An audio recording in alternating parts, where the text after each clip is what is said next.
but this is really messed up indeed. This is fucked up! And this is the river. The 23rd of July, and Moscow has gone underwater. There we go. Boom! Baboom.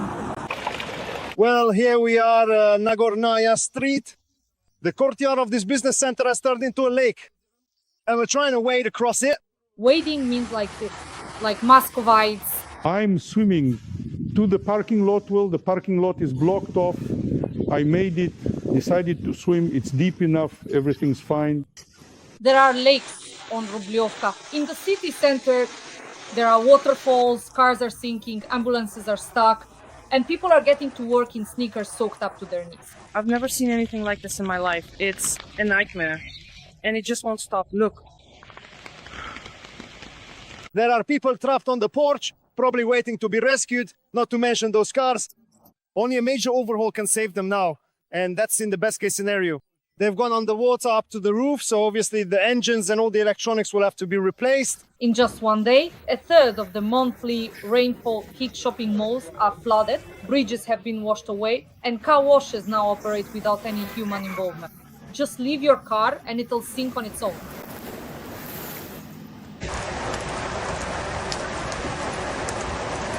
The question is, how did you get off work? Muscovites are being washed off the earth and Moscow's malls are flooded. Water is already pouring down to the ground like waterfalls.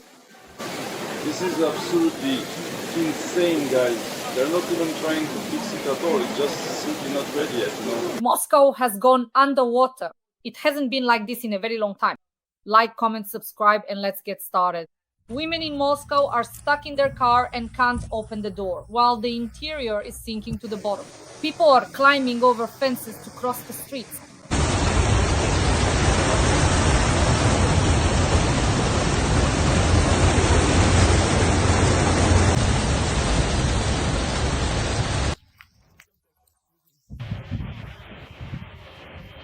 Right now, honestly, it's better. The water has receded a bit, but before our car was completely submerged up to the roof. It's really better not to park your car here. Seriously, it's better not to park cars here. The courtyards on Nagornaya Street are still one of the most flooded places in Moscow. Just look at how strong the current is. The thing is, the Kotlovka River is nearby, and right now it has overflowed its banks. Water keeps coming in, and further down the street there's a parking lot. The cars there are submerged up to the roof. There might even be places that are deeper, so it's better not to go there without a boat. That might actually save someone's life. The most striking shot of Moscow life is this one. Damn, this is fucked up.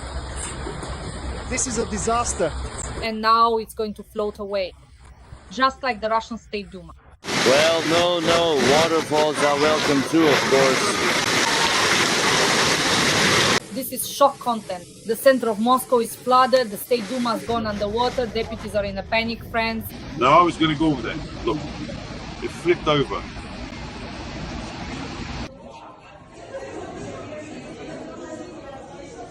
They're already being flooded from above, they're drowning, themselves however they can.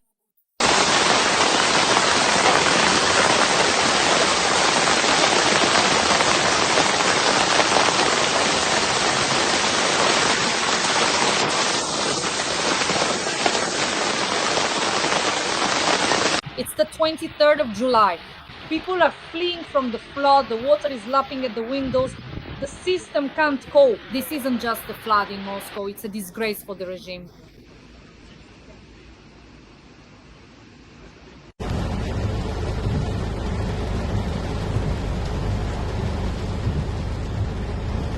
The metro is flooded.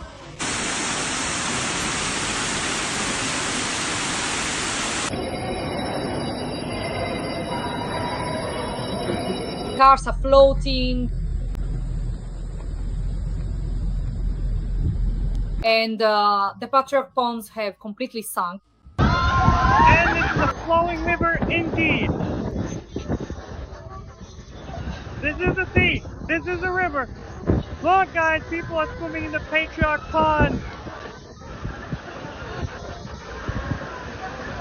Lightning, thunder, storms have struck right at the seat of power.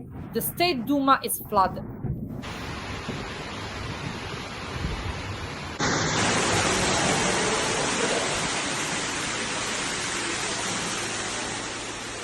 Because of the lightning strikes, the city lost power. Darkness has fallen. A substation has been damaged. Moscow has gone underwater. Nothing like this has happened in a very long time.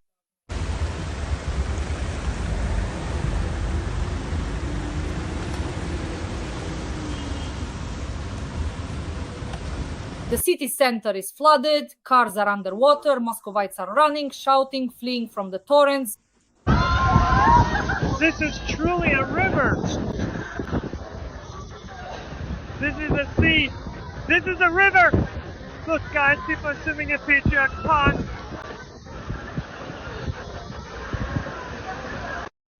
The taxi is flooded and the bus is stuck. I wish I could somehow jump over. Shit.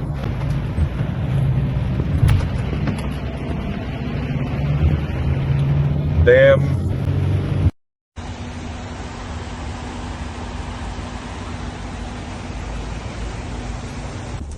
We are slowly pulling up now. Oh look, the socks are floating around in the water. Baringina. No. Then That's enough, no one else is going.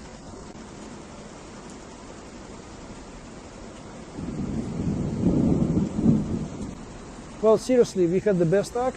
She liked me the most. She listened to me and liked me more than anyone else. The owner is opening the roof. Lightning is striking near the Ostankino Tower.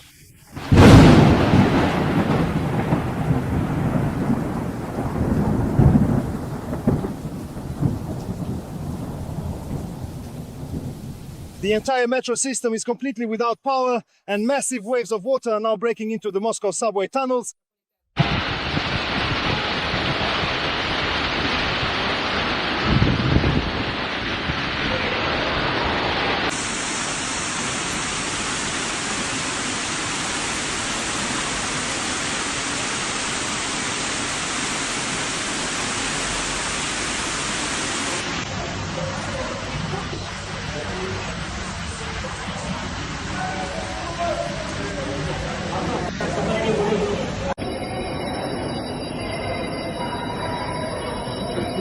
The trains aren't currently running, and the airport is completely cut off. Muscovites spend days in their cars trying to get to the airport, but unfortunately, as drivers tell them, everything is flooded and they have to go on foot.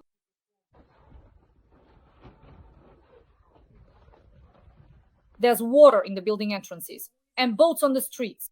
Even the State Duma got flooded. Sobchak's channel is showing footage of the flooded smoking room in the State Duma.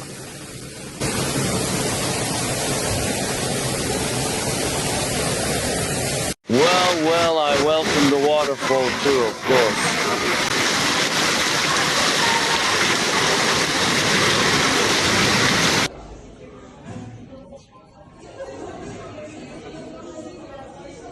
Moscow isn't a capital, it's a second Venice. Panic, evacuation, a state of emergency.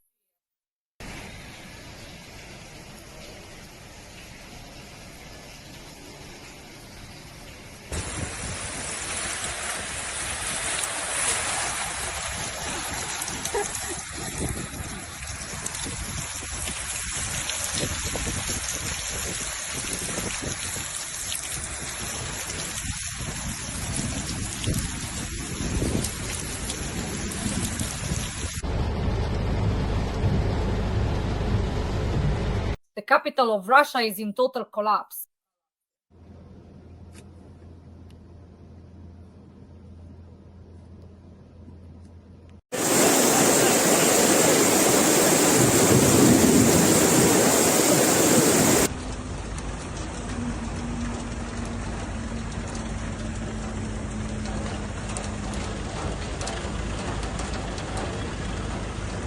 Everything hit Moscow at once.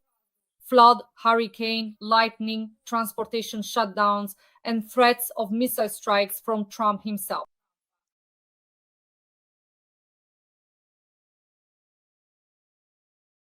Muscovites can't get to the airport. Their shuttles are at a standstill. They're being told to walk through the water, to simply drown. The city center is literally underwater. People are panicking, some are already literally moving around in boats. Some are crying, some are filming videos, some simply can't even get out of their homes. They call this place an aquarium because outside the window, behind the glass, there's water everywhere.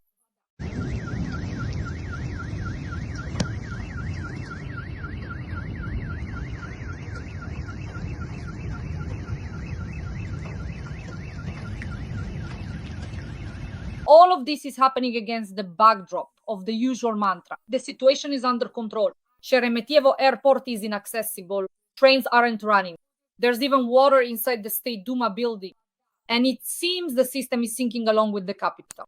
The center of Moscow and the suburbs are underwater. Cars are sinking right on the avenues. People are standing waist-deep in puddles trying to pull out their cars by hand. In residential buildings, there's water in the entryways. Trains have been stopped. The metro is without power. Authorities say everything is under control, but people are getting to work by boat. It's impossible to get to the airport. The Aero Express is at a standstill. The train stopped in the middle of the route. Flooded streets in the city center. Evacuation has been announced in several districts. Hail is pounding on the rooftops. Lightning is striking near the television tower. People are posting video shouts, screams, panic. The smoking room in the State Duma has gone underwater. An ironic symbol of the entire system being flooded. And all this is happening in Moscow, in the city, where everything is going according to plan only. It seems this plan is written in water. Friends, please like this video, subscribe to my channel, and leave a few kind words in the comments. We support Ukraine and work for an audience around the world so that people know the truth about Russian aggression and Russia's war against Ukraine. Every like, every comment, every subscription is very valuable. Friends, stay with us, stay on the bright side. And now, as usual, let's take a look at the territory of absolute lie show Russian war correspondents do. The racists got scared of missile strikes and attacks on Moscow and St. Petersburg. Now it's time for the segment, Dissecting Choice Racist Propaganda. Let's go. And Trump today, well, he barely believes Putin. He's pretty dissatisfied. I would be dissatisfied with Putin too. So what? And I'm dissatisfied with BRICS as well. The people in the 7 are dissatisfied. They don't line up. If they're actually smart, I told you, train, stop, 1, 2. You have to stop. But why? So Trump decided that he's, what, a Tsar? And are you going to be the queen of the world or something? Suddenly, it happened. And look at how beautifully they walk there, how he struts around. Trump. Yeah, there are sanctions. I'm considering them. I'm not considering them. The main thing is they really don't like it. Even started speaking somewhat rudely. Before our eyes, Trump is undergoing Bidenization. Trump, from being the only one who could talk to Putin, is turning into just another version of Biden. And does he really seriously think that now he can dictate to us through gritted teeth and we'll just obey? He still hasn't understood anything. He doesn't get that we are guided by our own national interests. And if Trump doesn't like that, it only proves that he still hasn't understood anything about Russia. Which means he's offering us terms that don't align with our own views on what is good for us. And why should we do Trump any favors? Really, the very idea why on earth should we do anything for Trump? Do him a favor? Why not just relocate all the people? Then the enemy will win, then he will be victorious. And that is not our decision. People don't want that. But right now, Murom is suffering a lot, suffering greatly. But it's hard to get into Murom and hard to get out. And even now, when before we used to buy armored vehicles and give them to the village ahead, then we bought ATVs, then mopeds. And now we are buying electric scooters. Why? The head moves around on a scooter, it's silent, he has maximum visibility. And it's as maneuverable as possible during an attack. They'll be listening to me and there will be a lot of inconvenience. That night, they can see for themselves where it's hanging. I agree with that. But that's not why we're here. We didn't go there to make things worse for ourselves. They said, if you don't want to negotiate, we'll force you to negotiate. There's no other option. No, we can only negotiate from a position of strength. Yes, things will be hard for us. We'll keep fighting. And unfortunately, we'll have to adapt our industry to a wartime model. But we have no other choice. Look at Iran. Look at other countries you didn't even ask about. Look at Libya. Look at Iraq. They've been in turmoil for so many years. What do we actually have today? In the first week of July, electricity prices went up by 13%. Gas prices increased by 13.5%. Heating went up by 13.8%, and hot water by 14.9%. A spike in inflation in the first week of July, 0.79. That has never happened during this period before. And in recent years, this is one of the sharpest spikes. If someone tries to tell us now, well, it just jumped and now inflation is settling down. No, all these increased rates will inevitably be factored into the prices of our food and into the costs of the essential goods and services we purchase every single day. How old are you today, if you don't mind me asking? I'll be 71 this year. I have a new one, my son-in-law, who is my nephew, whose leg I'll tear off. And there are 3 more nephews there, my sons-in-law, you see, that's my daughter's husband. He's nobody to me. Not once have I felt sorry, not once. Everything is just... Wait, because she's even more... And she's so happy. She married someone else while he was dying. She got married, found another man, and what did she get out of it? She got 17 million. She got it for herself, and for the 2 children, she got it. And what's so bad about that? I feel sorry for my nephew. My nephew, my own blood. I feel sorry for him. Every voice matters. Join our community, support independent journalism and help us bring you the truth from Ukraine. Become a member of Ukraine Today. Join us now. No one ever, for the sake of family, no one ever fought for the family. Because family was everywhere. Family was ubiquitous, indestructible, large, and so on and so on. And today from this, our Russian foolishness was born. I mean, over there, some will die, and the women will give birth to others. We'll just overwhelm them with numbers, or something like that. A time has come when women no longer give birth to anyone. They've become weak, cowardly, depraved, and don't want to have children. And we can't overwhelm anyone with numbers anymore. If anyone's going to overwhelm with numbers, it's India and China who could overwhelm all of you, even if you only give them half a head each. They could definitely bury us in heaven. But not us, we are disappearing, our numbers are shrinking, so we need to preserve our people. In other words, there is such a practice as preserving the people, meaning we need to take care of our nation. We need to protect our people from drug addiction, from dying behind the wheel while drunk, protect our people from alcoholism, protect them from senseless deaths, like what happens among young people trained surfers and the like, risk their lives and die for nothing. It would be better if they went to the front and died there as soldiers with weapons in their hands. I just arrived from Brest. I got off the train this morning. I was at commemorative events honoring the beginning of the Great Patriotic War at the Brest Fortress. And let me tell you this, I spoke with, well, I won't say with whom, how, or why. The Poles are currently seriously strengthening the border. And it's absolutely clear why. They made a mess, is the key word, made a mess. Made a mess. If they didn't make a mess, they should get hit on the head. They should, and they fully understand that sooner or later they'll get hit on the head.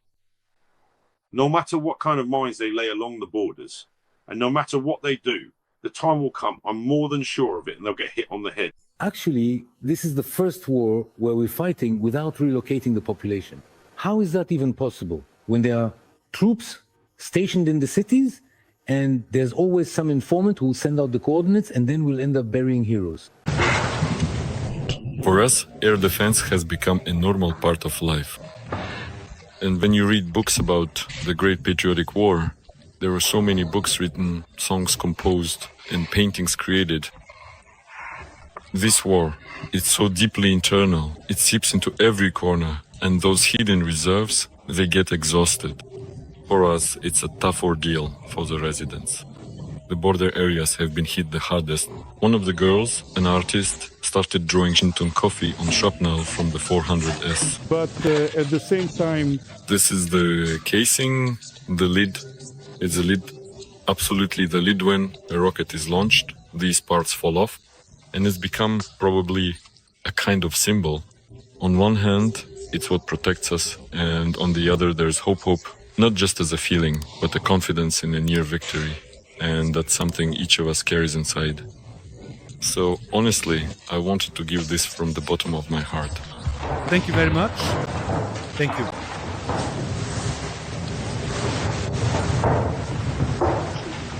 Pass on my thanks to the Creator. Thank you so much. Thank you. He'll feel it in his soul. Belgorod won't give in. Thank you very much. Thank you. So Trump decided that he's what, a Tsar? Yes. And you'll be the Empress of the world or what? Yes. Suddenly, it happened. And just look at how beautifully they walk there, how he spins around. Trump, yeah, there are sanctions. I'm considering them. I'm not considering them. The main thing is they really don't like it. He's even started speaking somewhat rudely. Before our eyes, Trump is undergoing Bidenization. Trump, from the only position from which he can speak to Putin, is turning into yet another version of Biden.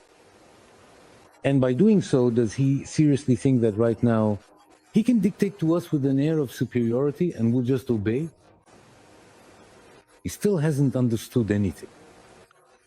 He hasn't realized that we are guided by our national interests. If Trump doesn't like that, all of this shows that he still hasn't understood anything about Russia. Which means he's offering us terms that don't align with our own views about what is good for us. And why should we do something just to please Trump? Really, the very idea why on earth should we do something for Trump's sake? To please him? Sometimes you listen to Trump, yes, but when you look at his actions, it's more like Biden. Why is that? Because everything is contradictory. On Monday, he says he won't give. On Tuesday, he will missiles, weapons, and so on. And it feels like he's got a bit of that Odessa flair, you know? When journalists ask him a question, so is it yes or is it no, he answers. Well, maybe. And what that maybe means is never really clear. Just look at how many cities we've taken over these 3.5 years, come on. It's laughable. Damn, 3.5 years.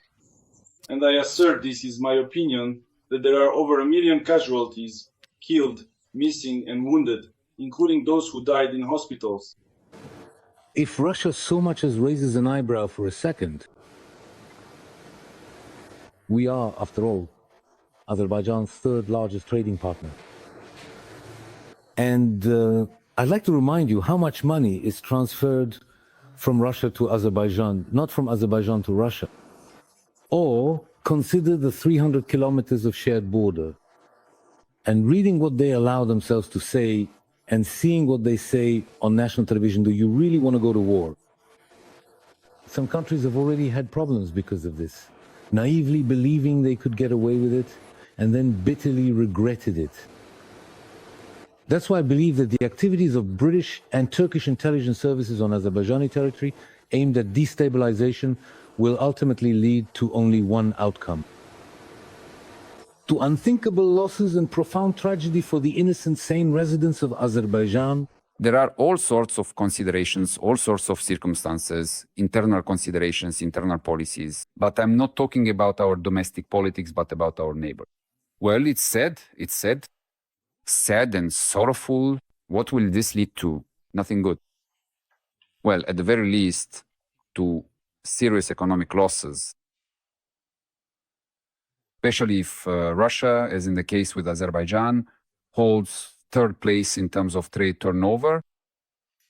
And as you know, we supply Azerbaijan not with oil and gas, but let's say products with higher added value. That's all there is to it. That's the whole picture. I think, well, maybe I'm really missing something. Maybe I don't know the region's history well enough. So I went and looked.